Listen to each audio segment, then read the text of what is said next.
জামালপুরের সরিষাবাড়িতে ঝিনাই নদীতে নিখোঁজ শিশুর উদ্ধারে অভিযান চালাচ্ছে ফায়ার সার্ভিস। এর আগে গতকাল নৌকা বাইচ দেখে ফেরার পথে নৌকা ডুবে নিহত হন শিশুটির মা মোর্শেদা বেগম। সকাল থেকে অভিযান পরিচালনা করছে ফায়ার সার্ভিসের জামালপুর স্টেশনের ৩ সদস্যের একটি ডুবুরি দল।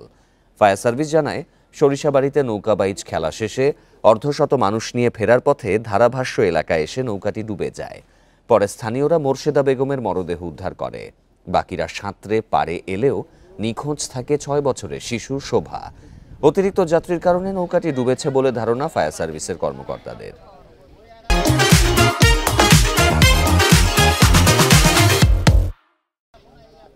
নৌকা দিয়ে যাত্রীরা পারাপারের সময় মাঝপথে একটি নৌকা ডুবে যায়।